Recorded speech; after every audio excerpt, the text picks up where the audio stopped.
They say Dublin never sleeps, not because of the living, but because of those who never truly left.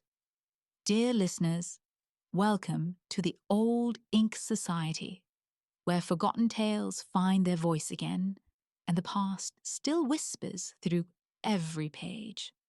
Tonight, we open the first chapter of true Irish ghost stories and wander through 12 haunted houses in and around Dublin, each one with its own lingering soul. Every tale you'll hear tonight was once sworn as truth, recorded by Dubliners who lived within those walls. Some were whispered in parlours, others written down by candlelight, but all remain etched in the memory of this restless city. Before we begin, tell me, where are you listening from tonight? Light a candle if you have one, and let me know in the comments below. It's always comforting to know who keeps us company in the dark. Now, settle in, dear friends. The doors of haunted Dublin are about to open. The Spectral Charwoman. There are hauntings that shriek and rattle their chains. And then, there are hauntings that simply go on with their work. This first tale comes from a quiet house in Dublin's Georgian heart, a house that, for 10 long years, refused to be left entirely to the living. It was sometime in the late 19th century when Mrs. G. Kelly, a respected lady of musical society, first saw her. She was standing in her kitchen when the slow, deliberate tread of footsteps descended the stairs. Turning to greet whoever had entered, she found herself looking upon a tall, stout, elderly woman, bonneted, mantled, and dressed in the sober style of decades past. The stranger's hair was grey, her face calm, almost kindly, and for a long half-minute the two women simply stared at one another, until a chill began to rise, and the comfort of the familiar kitchen gave way to a creeping terror. Mrs. Kelly stepped back, and as she did, the woman faded, not turned, not walked away, simply thinned into nothing, like breath on cold glass. That was the beginning. For the next 10 years, the Spectral Charwoman, as Mrs. Kelly called her, would appear again and again, sometimes in daylight, sometimes at night, sometimes in the kitchen, sometimes by the stair, always silent, always watchful. There was nothing malicious in her manner, but she had opinions, strong ones. She disapproved of disorder, of untidy rooms and unexpected guests. Whenever a stranger came to stay, the household would find the bedroom chairs turned face down upon the floor, as if in protest.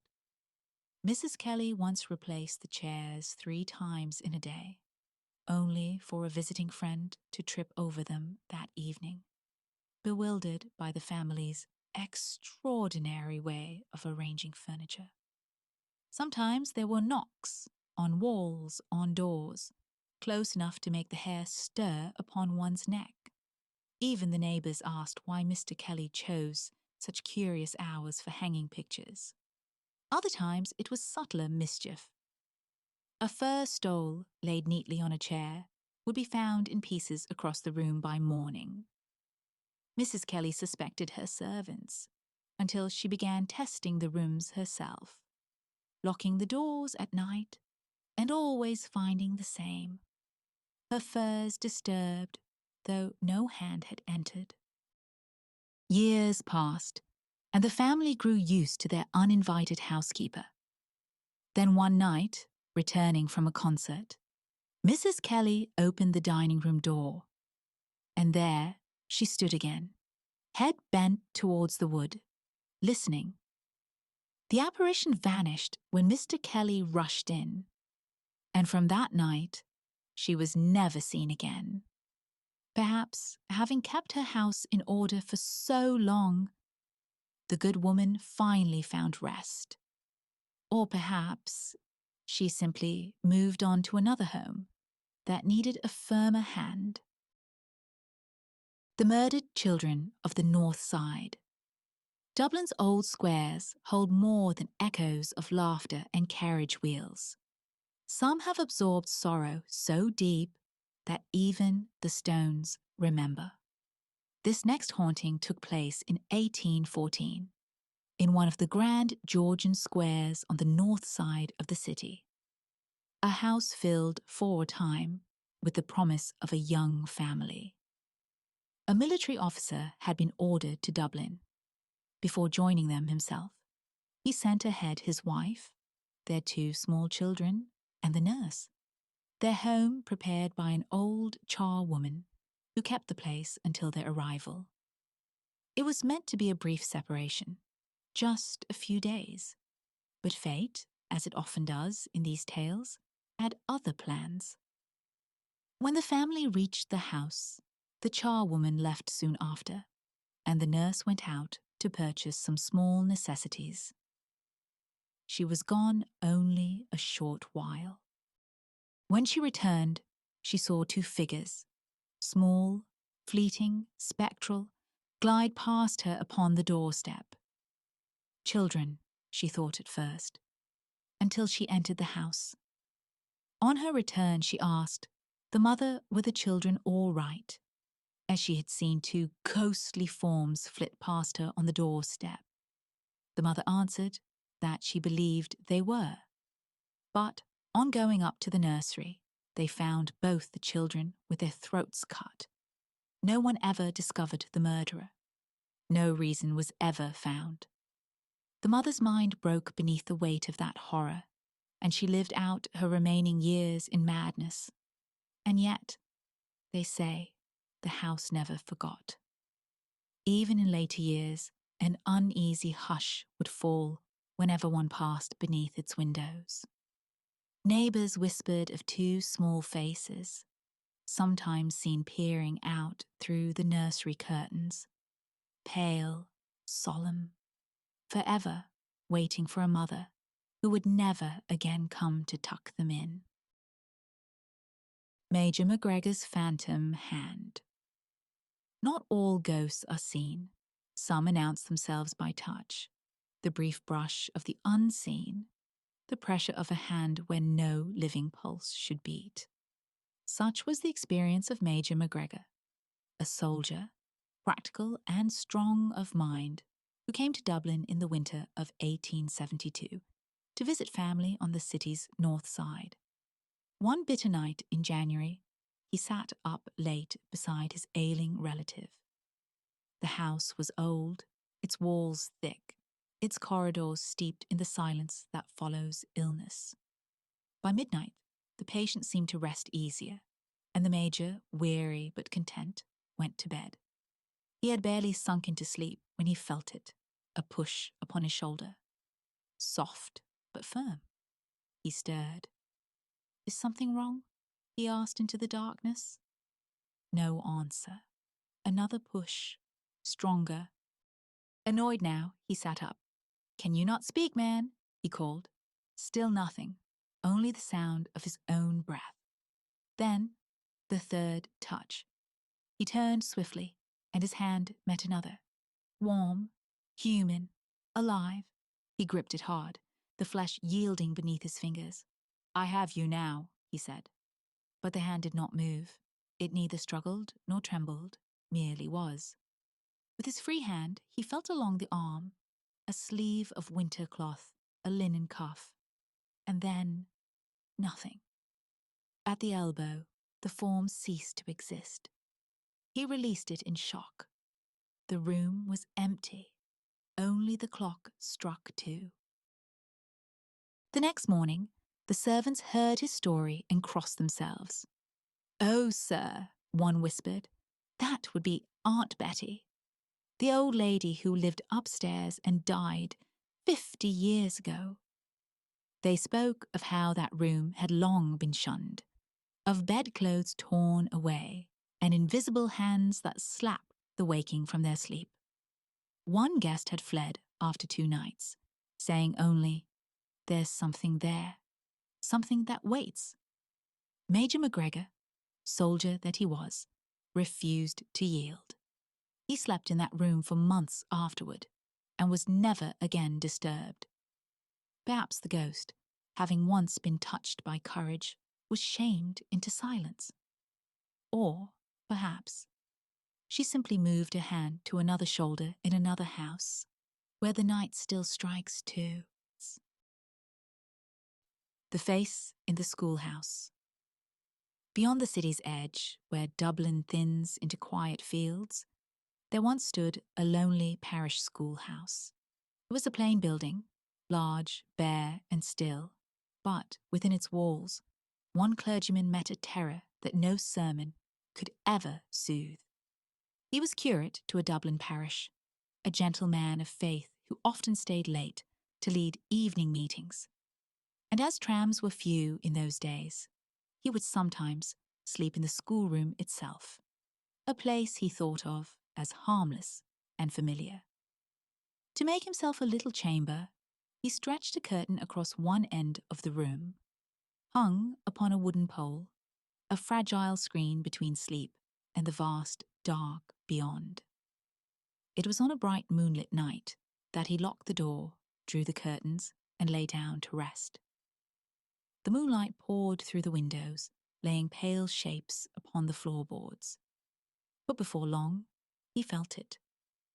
That dreadful certainty that someone was in the room. He held his breath. The air was utterly still. Then the curtain trembled, just slightly, as if gripped from the other side. He watched, frozen, as unseen fingers began to trail along the fabric, slowly, deliberately, from one end of the curtain to the other, searching. The shaking stopped at the center, and there, the curtain parted. Through the narrow slit, a face peered in. He never forgot it, a face of wickedness and hate, drawn so near that he could see every line, every gleam of malice in its eyes. It stared straight into his, long enough for his soul to recoil. Then it was gone. The curtains fell shut. The silence returned. With all the courage he had left, the clergyman leapt from his bed and searched the schoolhouse from end to end. Every door locked, every window barred. No one there. He dressed by shaking candlelight, and before dawn he was gone, walking home along the Malahide Road, and vowing never to spend another night beneath that roof. The schoolhouse stands no longer, but some who pass the field at night still claim to see a pale face at the place where the window once was, waiting for someone to sleep again. The house no tenant could keep.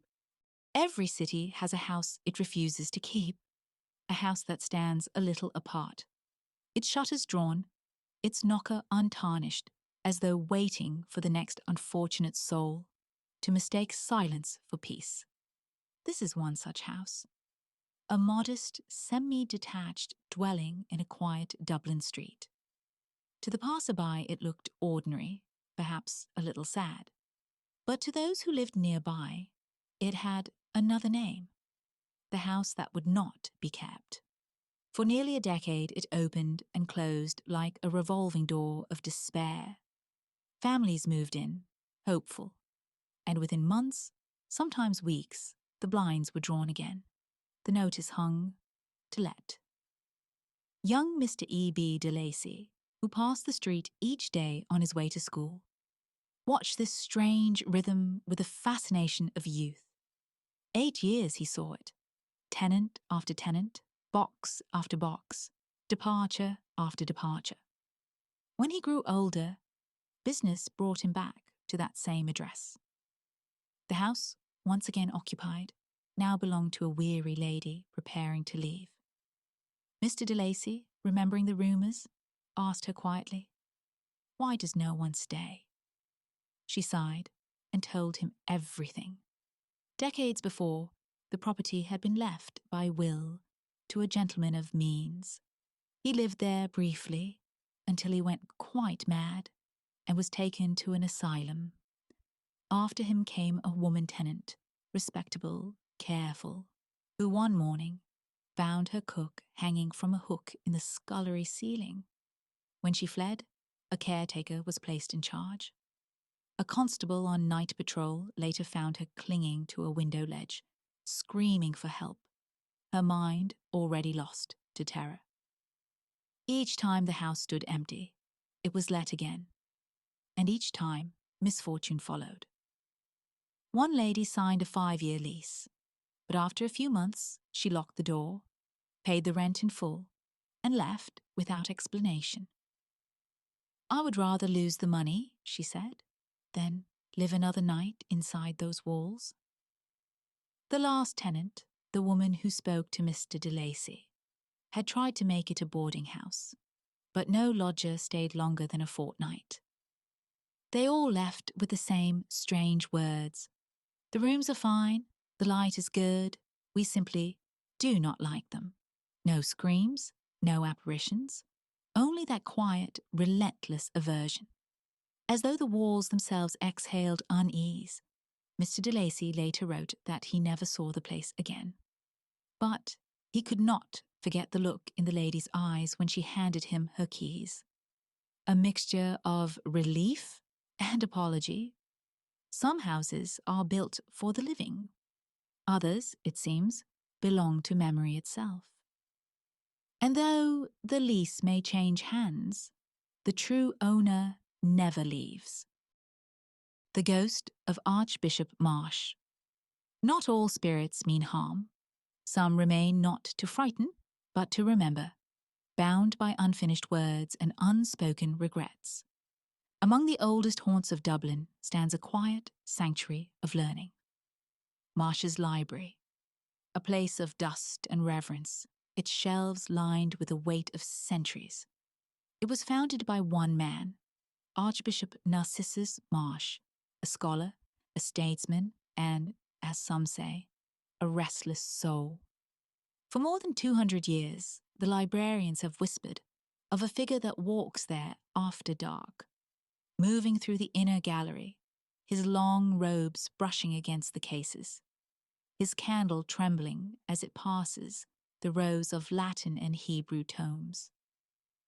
They say he opens books at random, turns their pages slowly, carefully, and sometimes, in sudden agitation, throws one down upon the desk, as though searching for something he cannot find. And when morning comes, the books are always in perfect order. The story of his unrest begins with a niece, a young woman of spirit, whom he adored and sought to protect. But love, even a bishop's love, cannot cage the heart. She eloped from the palace, secretly marrying the curate of Chapelizod. Before fleeing, she wrote a note, a confession, an apology, and hid it between the pages of one of her uncle's books, knowing her lover would find it. But the Archbishop never saw it. He searched and searched again, but the letter was gone, lost somewhere among the thousands of volumes that bore his name.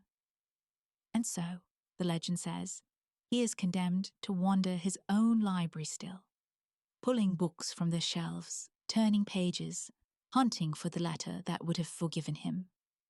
Those who have seen the candle moving in the dark say there is no fear in its glow, only patience. The patience of a man still reading, long after the world has forgotten the words. The canons return to the cathedral. Even the sanctuaries of God are not beyond visitation, for faith does not banish the dead. It sometimes calls them home. This tale begins in one of Dublin's old cathedrals, where light filters through centuries of stained glass, and the air forever smells of candle wax and time. Among the clergy once served Canon, a learned man, gentle in spirit, whose sermons drew comfort rather than fear. He spoke often of life beyond the veil, and when he died, it was said his faith shone like a lantern, guiding him to rest. Or so they thought. One Sunday morning, 2 years after his passing, the congregation gathered as usual for service. As the first hymn rose, a lady in the pews looked towards the chancel, and her heart stopped. There, seated inside the communion rails, was the Canon, alive, solid, unmistakable. The morning sun touched the silver in his beard. His hands were folded in silent prayer. He sat there for 10 minutes, calm, reverent, as if he had never left. The lady blinked, removed her spectacles, looked again. He remained. When she dared glance a third time, he was gone. Only the altar stood bathed in light. Later, she told her husband what she had seen. He hurried back for the afternoon service, quietly asking the robed woman if others had spoken of it. She nodded. Yes, she had seen him too. So had the sexton. And all noticed the same thing. The canon's beard was longer, whiter, as though he had simply kept on aging, elsewhere. Perhaps he had returned not to haunt, but to pray once more, to sit within his beloved choir stall, among the echoes of his own psalms. Some souls are drawn back to the places that felt like heaven already. And so, if ever you kneel beneath the vaulted roof of an old cathedral and feel the air shift as though someone has entered the space beside you, do not be afraid. It may be only a clergyman who could not bear to miss his Sunday service. The Rathgar and Rathmines hauntings.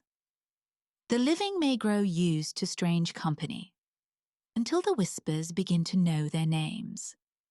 This haunting concerns 2 homes in Dublin's quiet suburbs, one in Rathgar, the other in Rathmines, and the family who carried their invisible guest from one house to the next.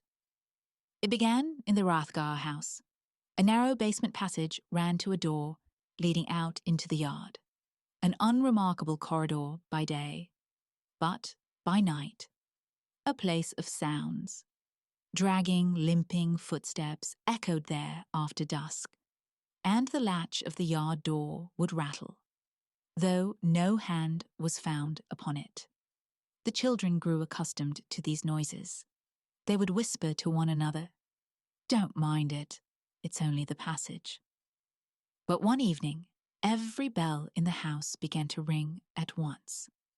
They hung in a row, old brass pulls, each tied to a separate room, and they moved together, as if tugged by unseen fingers from the other end. The servants refused to sleep alone that night. The eldest daughter, who later told this story, slept in the back drawing room. Whenever the light was extinguished, she heard a strange noise, as though paper were being rubbed along the walls, and sometimes the feeling that someone stood by her bed. One evening, a cousin, a practical young nurse, offered to stay beside her to prove it was imagination. When the lamp was blown out, the cousin whispered, "Do you hear that?" The sound was there again, slow, scraping, patient.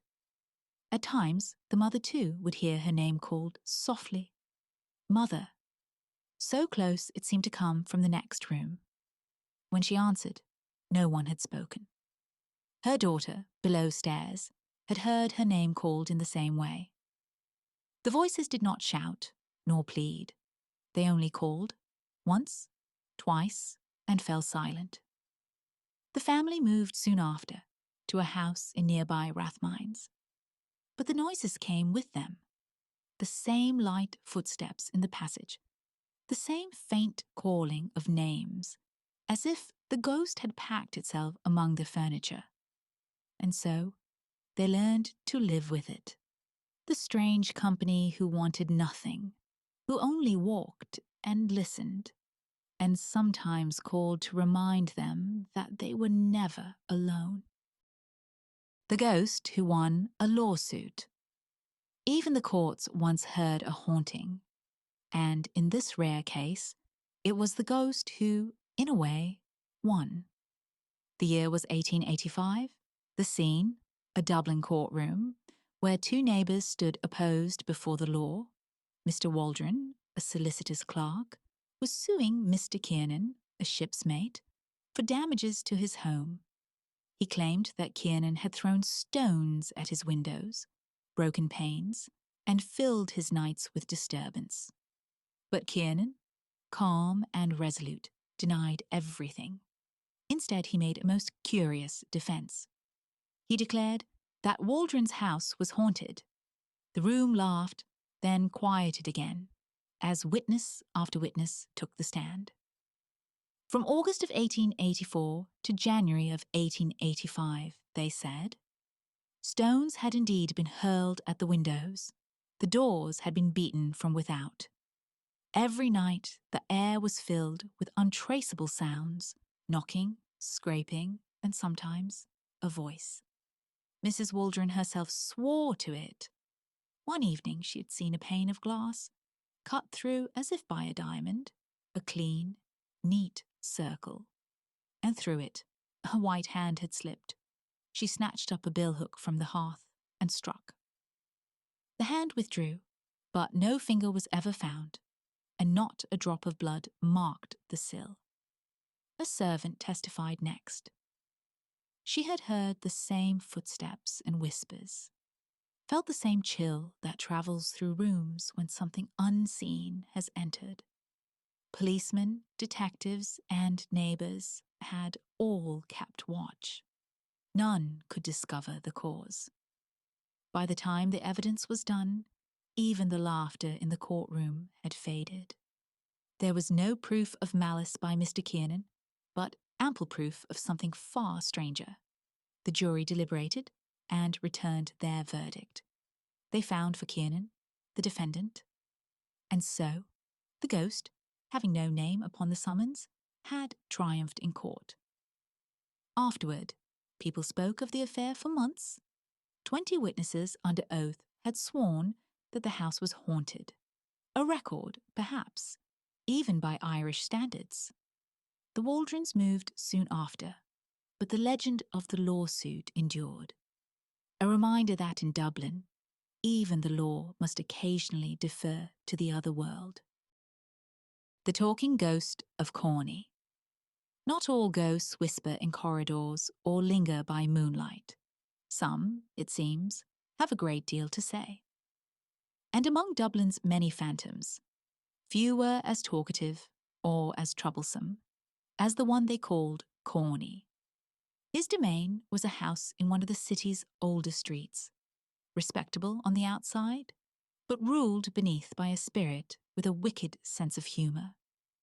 The family who lived there, the A's, first noticed him after Mr. A sprained his knee and took to using a crutch. Late one night, his wife heard the sound of someone limping down the hall.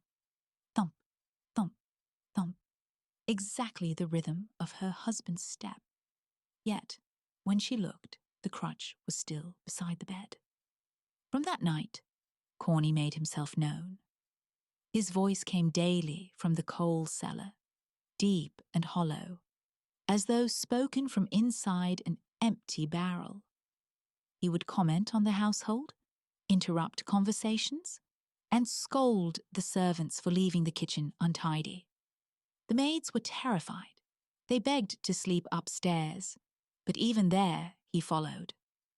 The first night they tried, the doors of their press bed flew open, and Corney's voice declared with glee, "Ha! Ha! You devils! I'm here before you!" He played endless pranks, fish vanishing from the table, spoons gone missing, vegetables hurled about the room like decorations at Christmas. Once, when a servant wept after misplacing a dish, Corney's voice rang out, "There, you blubbering fool! There's your fish!" And the missing supper was flung across the floor. He seemed to know everything. When Mrs. A asked where her lost silver teaspoons had gone, Corney answered at once, "Under the ticking in the servant's bed." And there they were found. At times, he even spoke of himself. "I was a bad man," he said, and I died the death. But he refused to tell them where he was now, only that the great God would not permit it. Visitors from the country came to stay, but the moment they reached the kitchen, the voice would boom from the cellar and send them fleeing for the door. A clergyman, hoping to confront the spirit, was advised to remain silent. He waited, patient and calm, and Corney never spoke. When the priest had gone, the ghost's voice returned, almost sulky. I could not speak while that good man was in the house. He mocked one uncle for wearing spectacles, calling him Four Eyes, and delighted in pulling the bedclothes off another, declaring the next morning, I slept on Master Richard's feet all night. Eventually, mister, I tried to sell the house, but whenever prospective buyers arrived, Corney would speak from the cellar, loudly enough to empty the rooms.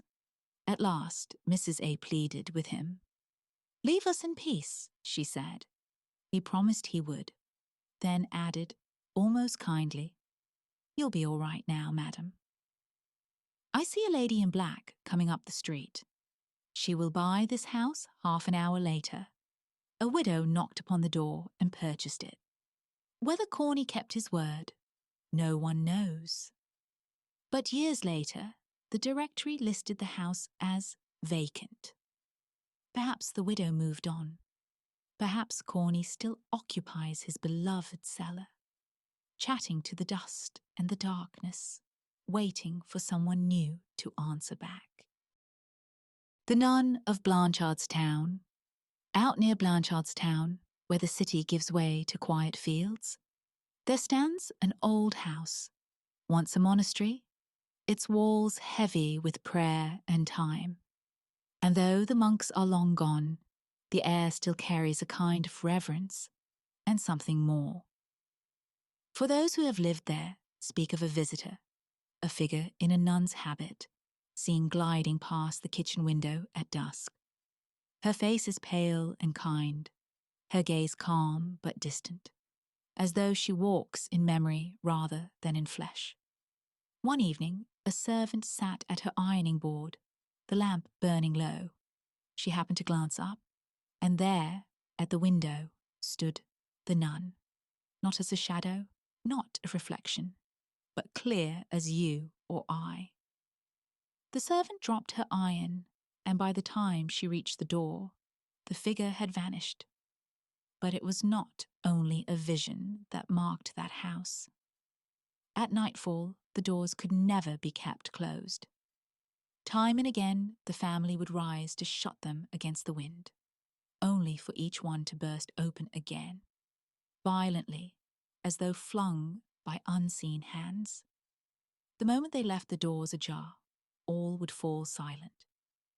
The lady of the house, a calm and practical woman, spoke of it without drama. So long as we leave them open, she said, they do us no harm. Why should we be afraid of them? It seemed almost a conversation between the living and the dead. A quiet agreement. We will not bar your path. You will not trouble our rest. And so, the family lived on there, accepting the gentle companionship of their unseen guest, a nun who, perhaps, still makes her nightly rounds through the passages of her lost monastery, opening doors that mortals have shut too soon. The Kingstown Apparition. And finally, a haunting so credible that even men of science came to listen. It happened in the seaside town of Kingstown, in a very old house with thick stone walls and rooms that seemed to breathe the salt of the sea. It was there, in the summer of 1873, that a lady awoke before dawn and found herself being watched. A woman stood beside her bed, head and shoulders wrapped in a coarse woolen shawl, arms folded tightly as if against a chill. She leaned forward, her face half hidden in shadow, her gaze fixed on the sleeper. For several long seconds, The lady could neither move nor cry out. Behind the figure, she saw the mirror, the window, and the growing light of morning. So she knew she was awake. Then, slowly, the woman straightened, stepped backward toward the window, and faded, her outline dissolving until the muslin cloth on the table was visible through her body. The house was silent again. A fortnight later, the lady's brother confessed to having seen something himself. He had woken early that morning and found a villainous-looking hag, he said, stooping over him, her head and arms wrapped in a cloak. He demonstrated the posture, and his sister's blood ran cold, for it was the very same. 4 years later, the haunting returned. The lady's married sister was staying in the house with her children. One afternoon, her little boy asked, "Who is that woman, Mama?" "The old woman who went upstairs." There was no woman in the house. Word spread quickly. The case reached the attention of Professor Barrett and Professor Henry Sidgwick of the Society for Psychical Research, men who dealt not in superstition, but in proof. They spoke personally to those who had seen her, 3 witnesses in all, each describing the same shawl, the same face, the same backward step into nothing. Later still, a neighbour revealed that a woman had once been killed in that house, many years before, and that since her death, no tenant had stayed for long. The professors made their notes, the witnesses gave their accounts, and the case was closed. But the old house, it seems, was not. Even now, some say that when the night wind moves inland from the sea, you can see her faint reflection in the darkened window, a woman stooping down to look upon the living, still trying to be seen. And so, dear listeners, our walk through haunted Dublin comes to an end. 12 houses, 12 echoes, each a doorway, left slightly open between this world and the next. Thank you, my friends, for keeping me company tonight. Your presence turns these lonely stories into something living again. Tell me in the comments below, which haunting lingered with you the most? And where in the world are you listening from this evening? It's always a comfort to know who shares the firelight. Until next time, keep your candles burning low, your doors unlocked to curiosity, and your heart open to the mysteries that still walk beside us. This is Lady Seraphine Ashcroft bidding you good night from the Old Ink Society.